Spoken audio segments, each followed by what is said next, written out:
heard the conventional view. Now prepare yourself to hear the other side. High school teachers Mike Margison and Justin Spears bring you the alternative view you didn't get in the classroom. Now here they are, Margison and Spears. That's right. Welcome to a live episode of The Other Side, coming to you on a State of the Union Tuesday evening. As you are probably all aware of right now, the President of the United States, President Trump, is delivering his State of the Union address.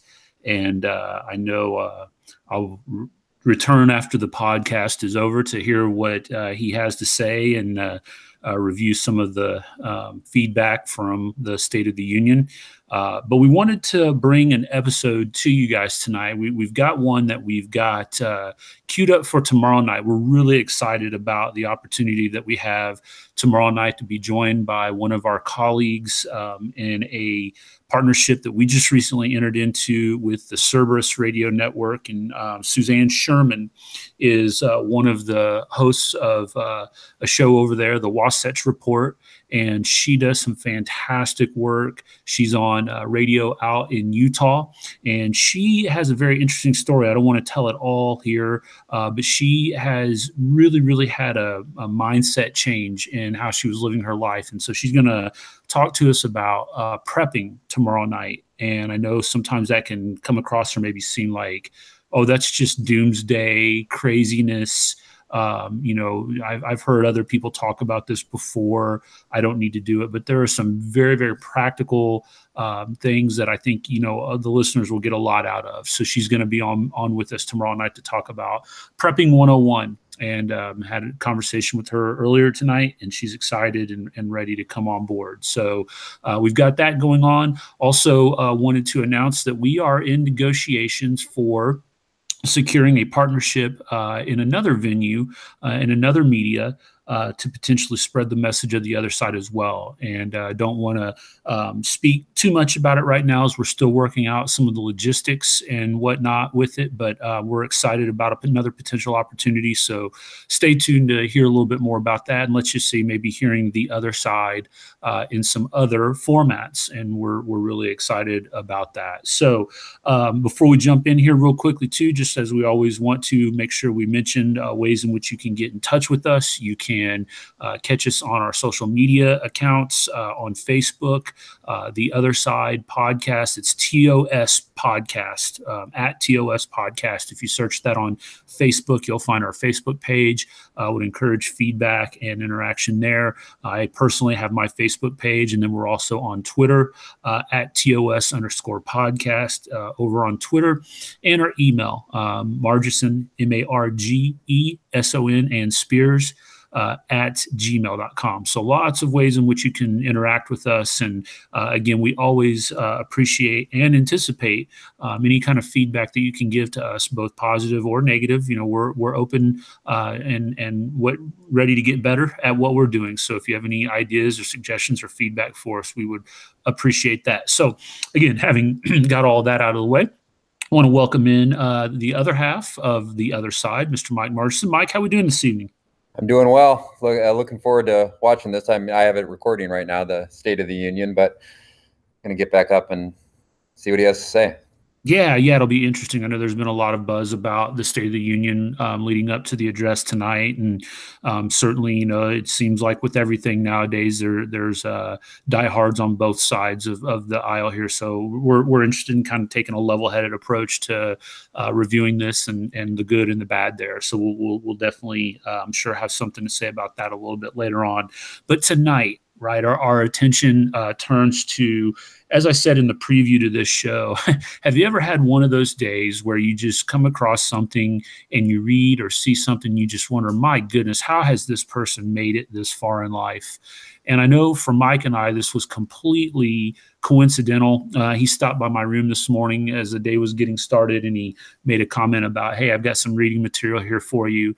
And I'll be talking a little bit about what he left for me. And I know I shared with him something that I came across on my Facebook page the other night. And so he's going to take that on. And in a way, we kind of help feed each other's curriculum or content, I should say, for this evening. But the piece that I gave to Mike and I told him that I kind of had hit up on Facebook a review of, it was an article written on an online website called Pathos by an educator here, happens to be an educator in the state in which we both teach in. And as I shared it with him, I was just kind of, feeding back to him what my thoughts were on it. I think, I don't want to speak for you, Mike, but kind of the more you dug into it and read it too, it really kind of, caught your attention and definitely left you with some questions and criticism here of this article. So I'll let you kind of take over from here and let the listeners know a little bit about what this is all about and what you have to say about it. Yeah, sure. Yeah, like Justin said, we actually, it feels like we almost got bombarded by like different sides. That article came up, or not the article, but the video came up on Fox News about that government teacher out in Orange County, California, who went through this profanity-laced rant about the military. I'm sure people have seen that. And that was right about the same time that Justin introduced me to this Pathos article. He said, hey, look what came across my Facebook feed. And there were a couple of articles on there that I'm going to touch on. And then the next day I got a publication that came into my mailbox, into my teacher mailbox. And that's the one Justin was talking about that I shared with you. And it was just like we were getting hit on all sides. And we just looked at each other and it was almost like, I can't believe this is going on. All of this is going on in public education. I mean, it seems like it's way too prevalent because it's coming at us in all forms. So that was kind of the impetus behind the show. But I'm going to stick to this article. This is an article by a guy named Shane Phipps. And I don't know much about him. He is a social studies teacher from what I can figure out. He works here in Indiana, and he's a progressive, and I don't think that's a whole lot of speculation. I think he would probably agree with that. That's how he would characterize himself. And, honestly, knowing literally nothing about him, I think I could probably say I'm willing to bet he's popular with his students. And I say that only because when he writes, I went back and I read through all of his articles, and well, I didn't read through all of them. I went through, I don't know, about 3-4 months worth of articles, and he's very passionate about what he writes about. And you and I actually, Justin, both being social studies teachers, we know that when you bring that type of passion into the classroom, that sets the tone for the class. So I'm just making a judgment call here. I think he's probably well liked by his students.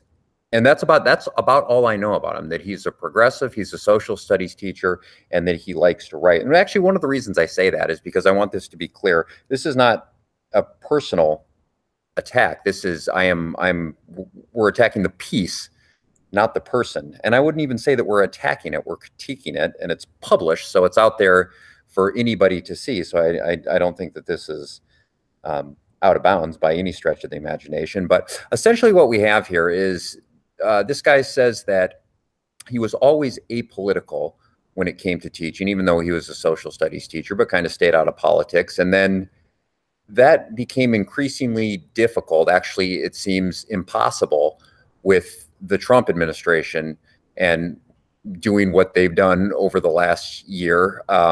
He's found it impossible. Morally, he could not just sit idly by and allow this stuff to go on and he not take a position on it. And so he made the case that he is now not just unapologetically, but he is just actively taking a position on one side of Trump because he feels that he has to. And that's kind of what his first article is about here. It's called History is Watching and Taking Notes. And from what I gathered here, I think it's almost like, I have students who ask sometimes in world history, how did the German people allow this to happen? When we're going through Hitler and the Holocaust and everything that went on in Germany in the 1930s, the kids often ask, like, how did the German people even allow this? Where was the outrage and where was the opposition? I kind of get a feeling that that's the whole purpose of him writing this article, that he feels the need to clearly state his position on Trump, where he is, so that there is, no misinformation about where exactly he stands. And so he wrote this article called "History is Watching and Taking Notes," and it kind of starts with him saying that I was apolitical and now I just can't stand by and I have to show my bias or present my position. So this is where I'm going to jump in, kind of in the middle here. But he says here, as a Christ follower, I want history to record my voice as I call out far-right conservative Christians who are not only largely responsible for getting Trump elected, but continue to be his most loyal support base, even as his administration spirals farther and farther into utter chaos. So I'm one sentence into this, and I have to stop already, because as I call out far-right conservative Christians who were not only largely responsible for getting Trump elected, that's simply not true. That's not who got Trump elected. It is blue state, former Obama voting Democrats, working class Americans that the left has taken advantage of and really ignored in states like Michigan, Wisconsin, Ohio, in this Rust Belt area, that have been ignored for the last 8 years. That's who got Trump elected. Conservative Christians have always voted Republican, as far as I know. I mean, overwhelmingly always voted Republican, as far as I know. So the fact that, and of course there's no data, but that's not specific to the sentence. There's no data anywhere in this piece. But the fact that far-right conservative Christians voted for Republican, that doesn't move the needle at all. That's always going to happen. At least, I anticipate that in the near future. It has happened in the past. But who is responsible for getting Trump elected are the people who have been marginalized under the Democratic Party. You had some, 200 counties, I think, that went blue in 2012, that switched and went red in 2008. There's your electoral college victory right there. It's not far-right conservative Christians who were largely responsible for getting Trump elected. So immediately that raised a flag. And then as I even read further into this sentence, it said, as the administration spirals farther and farther into utter chaos. And when I first read that, as I get there, I'm asking myself, okay, well, what does that mean, utter chaos? I assume it's coming up. He's going to tell us what the utter chaos is. Never. And that is going to be a recurring theme throughout this paper, that kind of these vague statements are used without any addition to them whatsoever. I want history to record my dissent and to take notice that I recognize the enormous chasm between the words and deeds of President Trump and the words and deeds of Jesus Christ. This is the next sentence. He wants history to take notice that he recognizes the enormous chasm between the words and deeds of President Trump and the words and deeds of Jesus Christ. That just seems like an odd comparison right there. I mean, first of all, given the fact that one is the president in the year 2017, and the other one is the Son of God who was sent to earth 2,000 years ago to atone for our sins. Yeah, I would think that they probably have different things that they're going to be talking about. I mean, this just sentence doesn't even make sense. This is like if my students are trying to fill a length requirement that maybe I gave them on a paper, and they throw in some filler. That's kind of what this seems to me. But it's just that boggled me.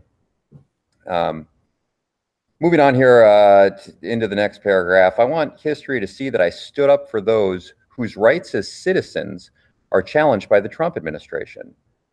Well, again, I'd like to know whose rights as citizens are being challenged by the Trump administration. And I expect, as I get to this, that soon after, we're going to start seeing some examples of citizens whose rights are being threatened by the Trump administration. Of course, no, there were none. I want to be on the right side of history when it comes to supporting the equal status of people with whom I may not share a common culture, but do indeed share a common set of constitutional rights. Well, who is that? Oh yeah, he doesn't even tell us who he's talking about. Who are these people with whom you share constitutional rights, but don't share a common culture with? I mean, I have to imagine that he's talking about Hispanics. I just have to. I mean, what do you think? Oh yeah, it's got to be a shot at the Okay, DACA deal.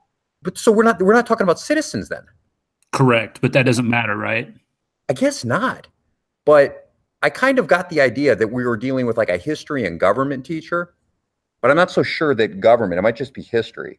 But we're not, and so then I was thinking, well, maybe he's talking about Muslims, like, but the whatever you want to call it, the travel ban doesn't apply to citizens of the United States. So none of this makes sense, right? I stood up for those whose rights as citizens are challenged by the Trump administration. I want to be on the right side of history when it comes to supporting the equal status of people with whom I may not share a common culture, but do indeed share a common set of constitutional rights.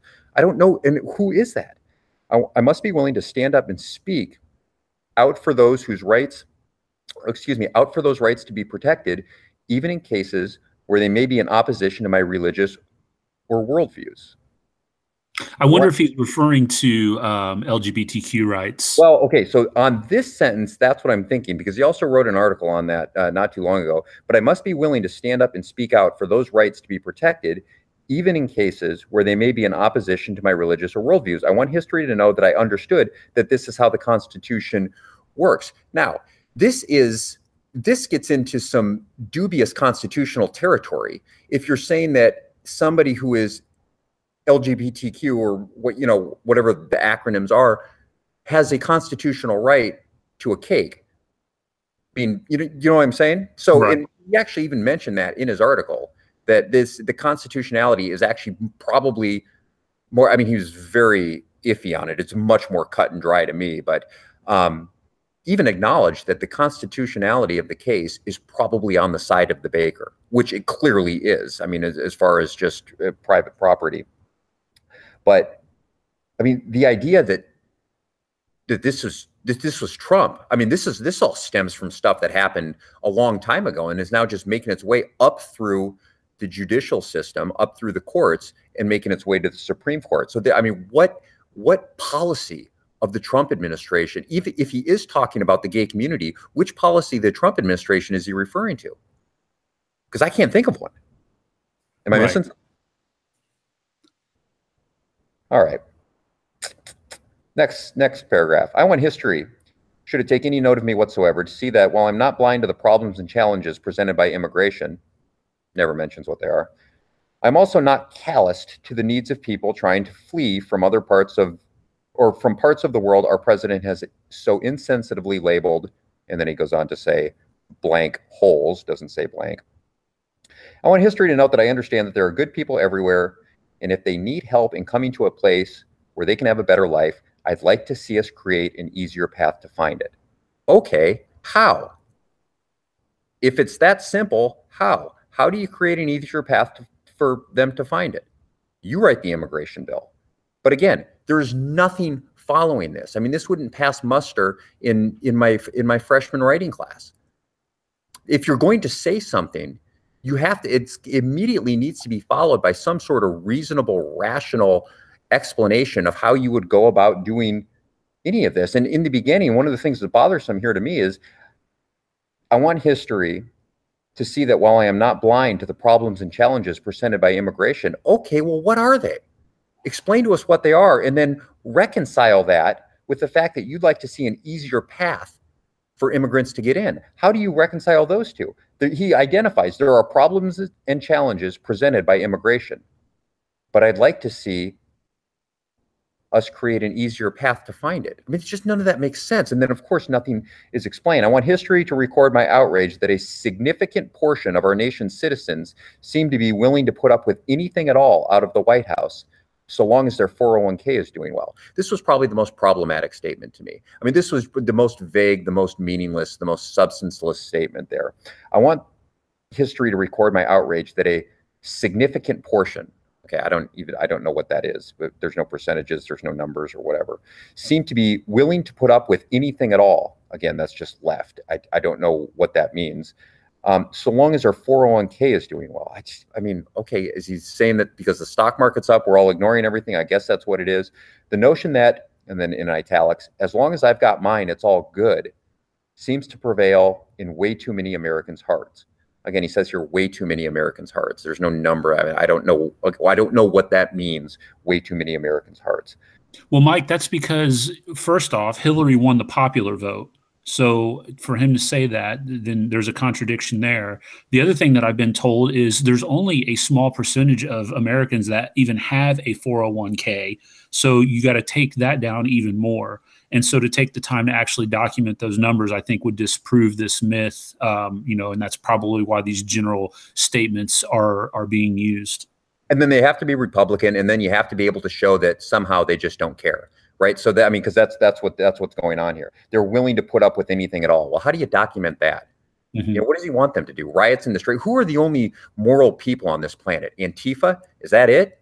Yep. So if I don't throw my kitchen table through a Starbucks, then somehow I'm whatever he's claiming I am. Mm-hmm. I don't know. It's hard to make anything out of this. Right. You know what? I'm going to do that when we get off of here. Taking my kitchen table to Starbucks and I'm flinging it through the window so that Shane Phipps isn't. Grab some coffee for me while you're at it. I will. I'm going in there, and so at least I'll be on the right side of history. All right, goes on to talk about North Korea here. I want history, if it should find any evidence of my thoughts in the rubble at all, to record that I spoke out against the president when he seemed to take delight in provoking an unstable madman in North Korea. I want on record that I was outraged when the leader of my country made flippant remarks that hinted at the devastation he could wreak with the push of a button. I want it known for posterity that as a student and teacher of history, I understand how completely inappropriate and dangerous these provocations were. All right. Nothing about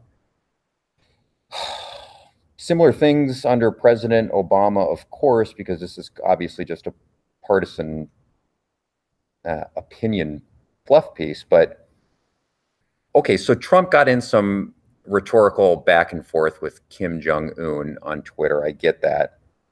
But what about claiming that ISIS is a JV team and flippantly, I'm using his word, not mine, just dismissing them as they hack people up right and left, innocent people in Syria and Iraq?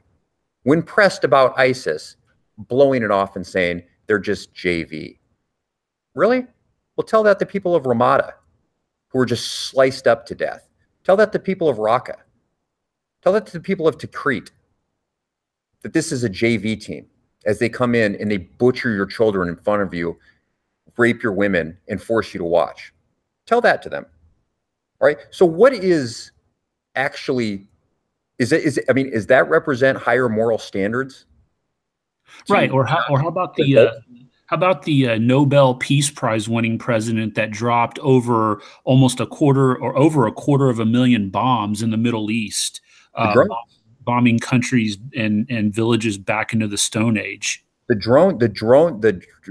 bombing from drones under Obama far exceeded what anything that was done under the previous precedent. And the only reason I say that is because that's the bar for evil right there. I mean, as far if you're on the left as George W. Bush, but yeah, you're right. And I don't know. And okay, now we're getting into speculation on my part because I don't know if he talked about this under the Obama administration because I didn't care enough to go back and read through his stuff and see. But I'm making a guess here. Let me just state for the record, this is just a guess, but I'm guessing that he didn't. And if he did, you know what? Good. Then at least there's some consistency there. But you're right. Or what about saying that, hey, if Assad uses chemical weapons in Syria, then that would constitute a red line for us after which we'd have to act. Assad uses chemical weapons, and what does the administration do? Zero, zilch, nothing. The poor people of Syria, these innocent people, get gassed, burned, done. And they do nothing. So does that represent a moral high ground there? Is it really? I mean, so he has to speak out because Trump says on Twitter that his button's bigger, and we can't have that. But yeah, like you said, the dropping bombs out of drones and then making empty promises to help when you have no intention of helping. Look, Shane Phipps and we might get along otherwise if we had just met. We're both social studies teachers. He appears to be of similar age. Again, this is not a personal attack of any sort, but this piece serves absolutely nothing. And as a fellow social studies teacher, I find it unacceptable that you've decided that you're going to bring your politics into the classroom, and then it appears that this is what your students are walking away with.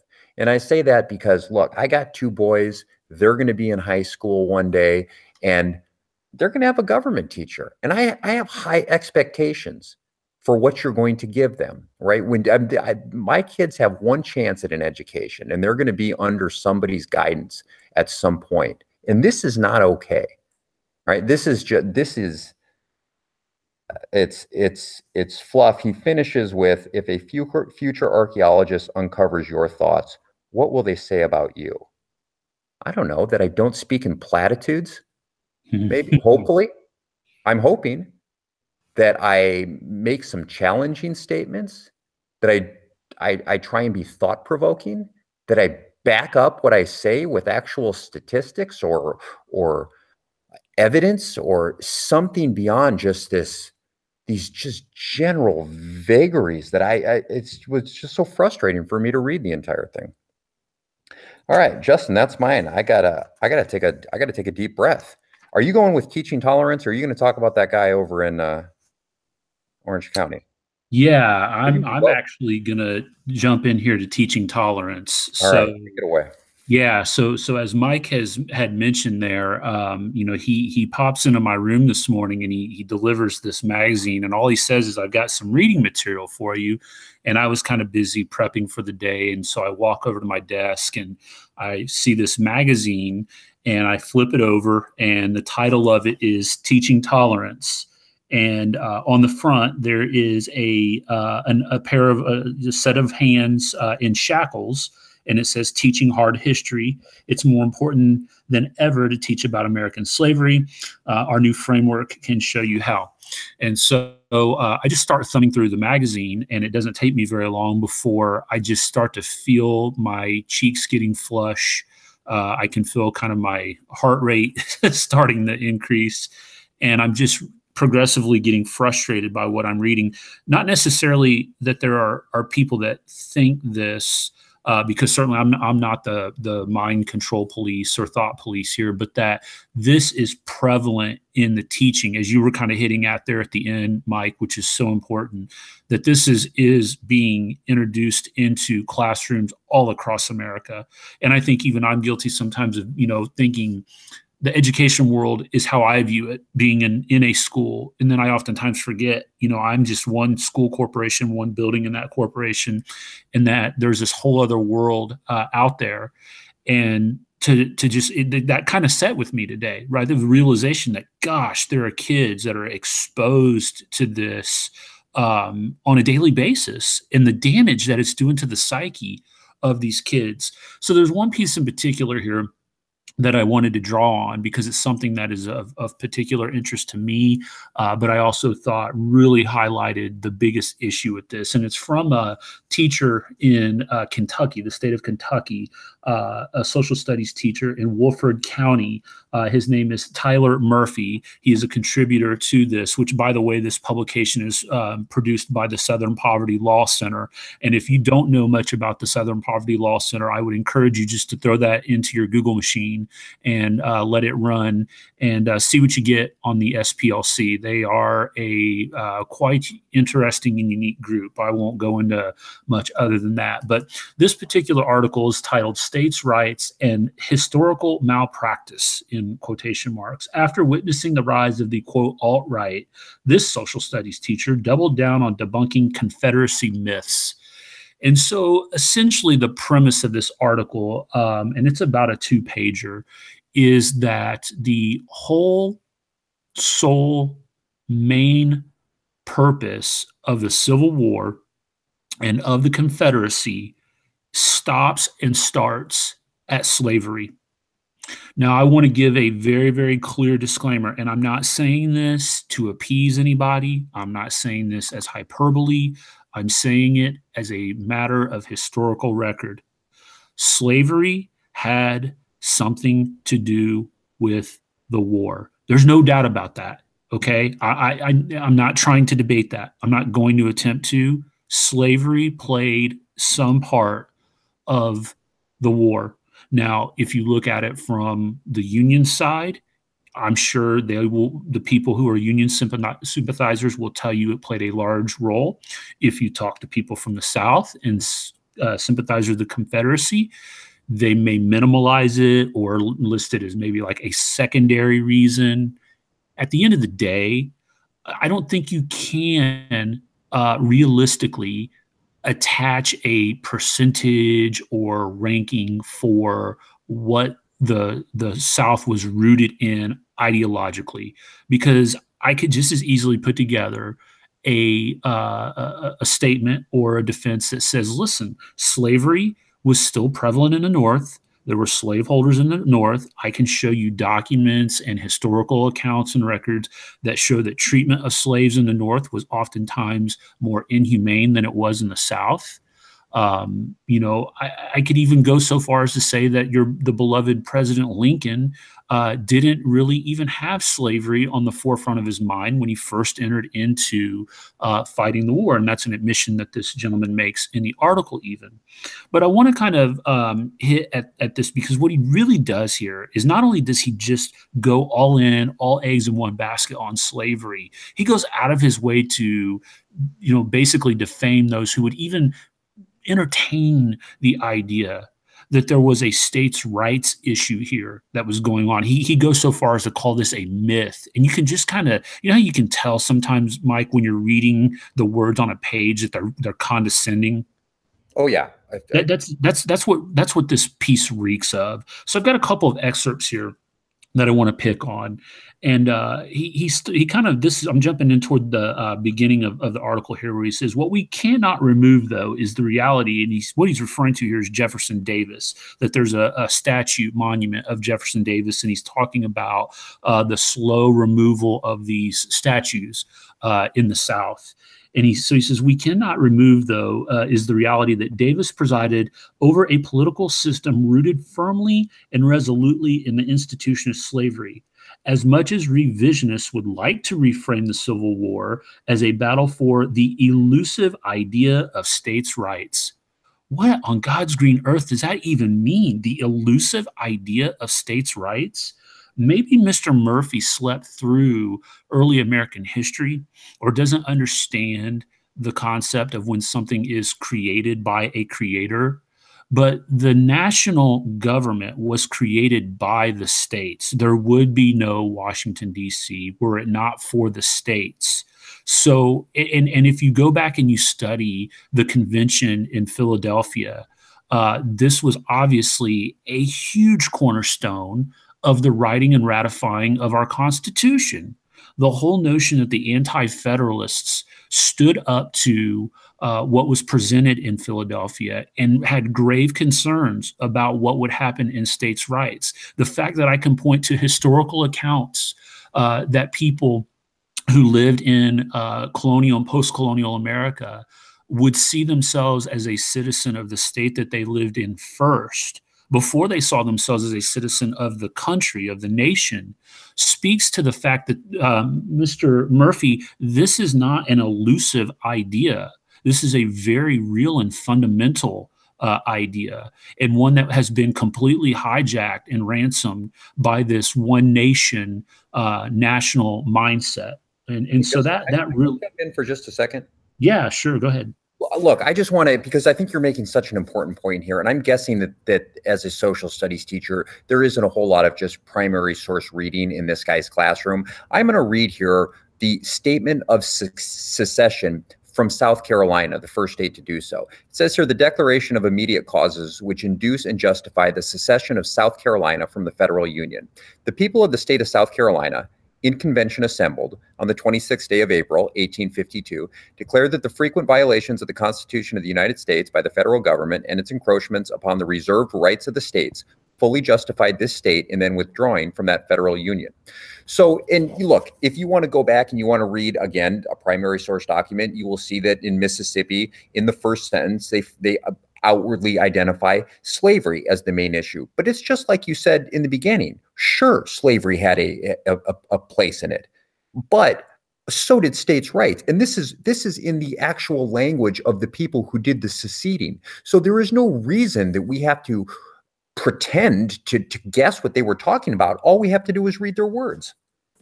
Yeah, that's great, and thank you so much for bringing that in. I was going to reference it, but I didn't have it queued up, and I'm so glad that you read through that, because it's important for the viewers to hear that and know that is in there for sure.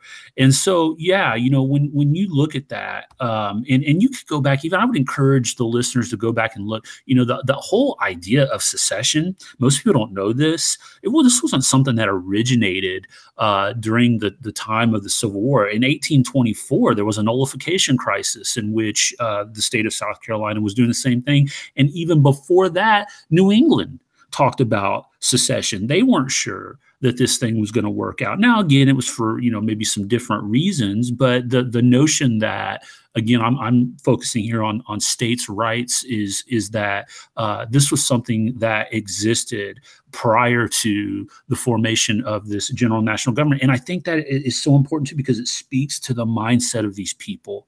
It speaks to what they think the role of government is and ought to be. And it's dangerous. It's very dangerous when you take and adapt this mindset. He moves on to talk even further about this idea. And here's where this condescending attitude really comes out. He says, the states' rights argument has lingered for decades, in part because many Southerners do not want to believe their relatives fought for slavery. Now, again, I in full disclosure, I have not interviewed anybody who has said, hey, I had a relative fight for the South, and I'm ashamed that they fought because of slavery.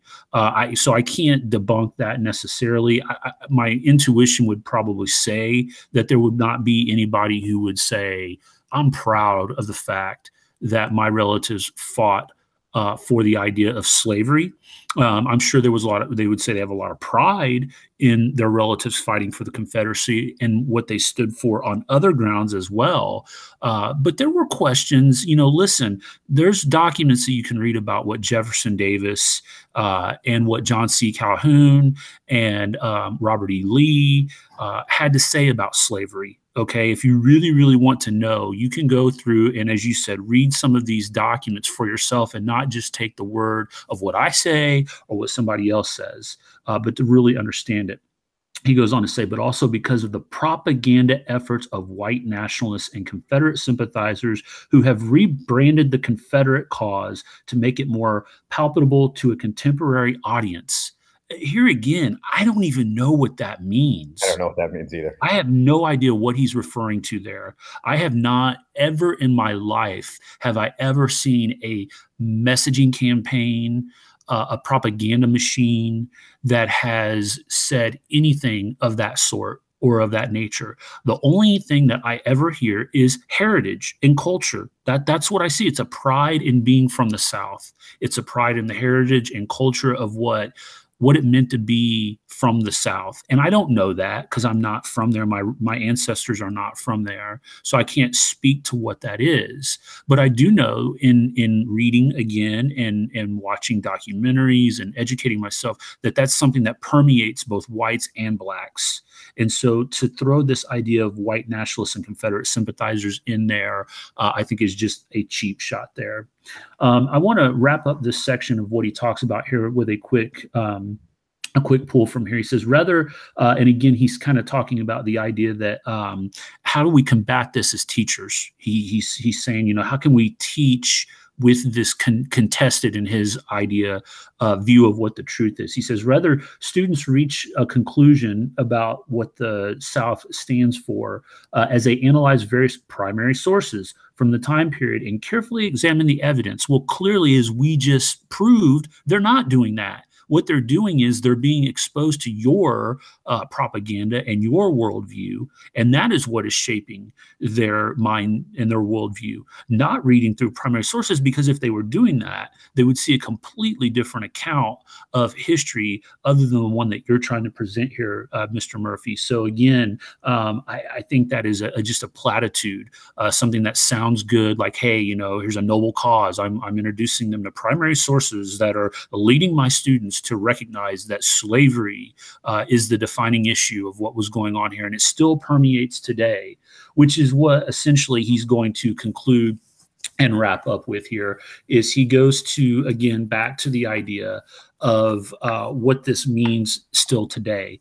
And he says symbols of the Confederacy, be they flags or statues, don't just represent a heritage or a romanticized past. They represent a system whose values and tenets run counter to the very freedoms that generations of people have struggled and still struggle to make manifest in the United States of America. Well, here again, you're completely ignoring the fact that slavery existed in the North.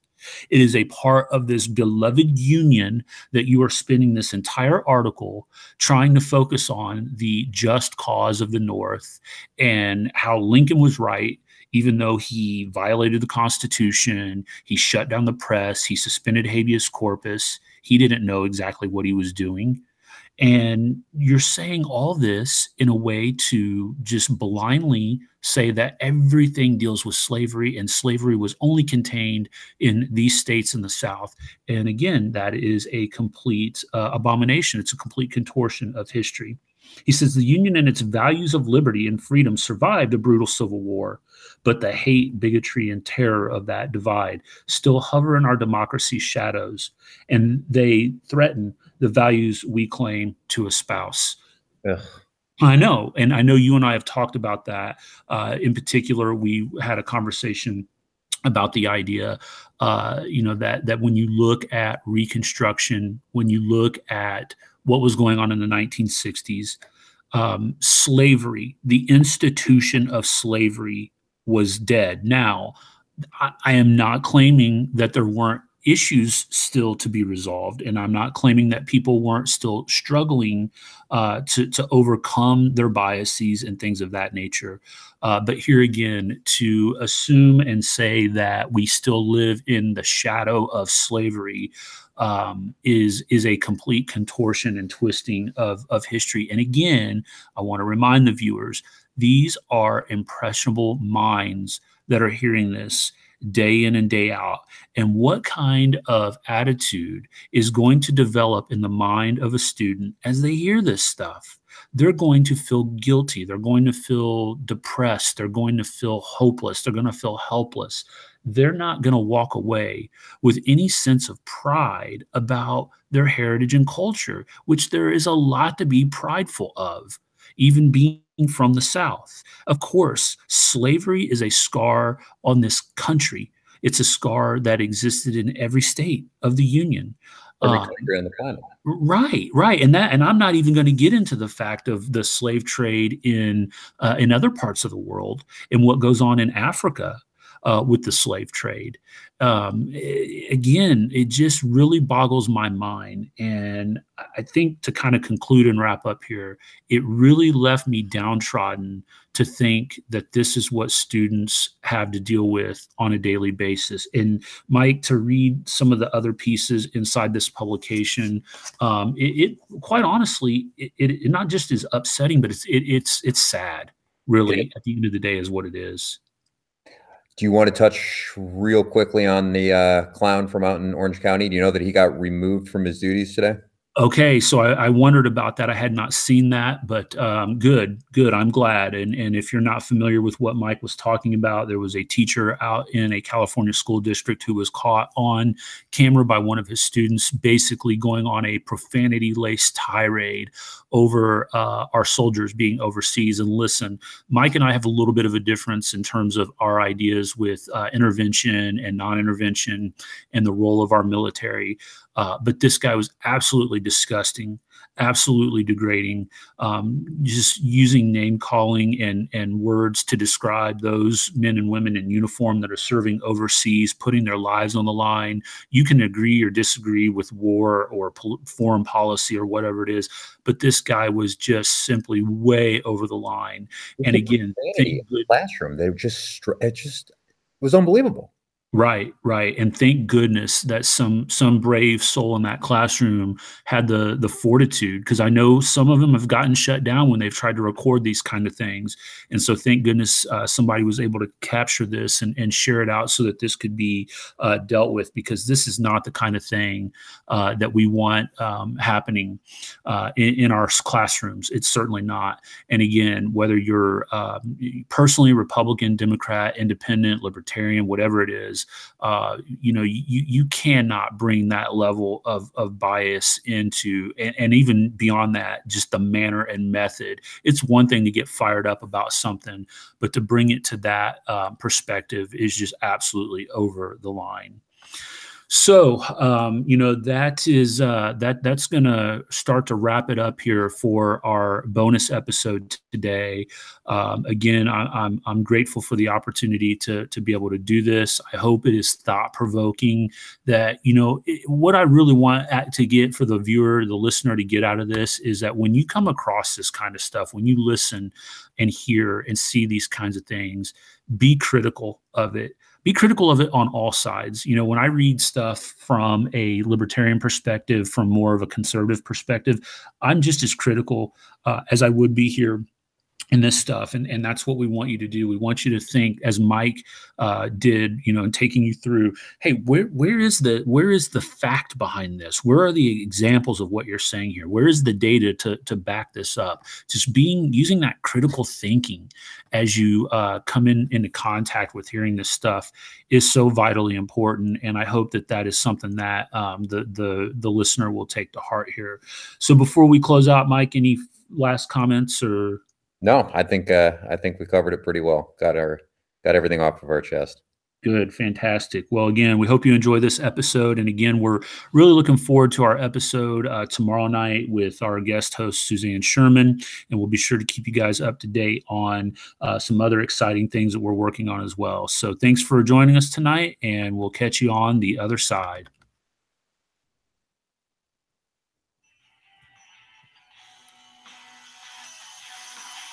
Thanks for listening. And remember, you're not fully informed until you've heard the other side.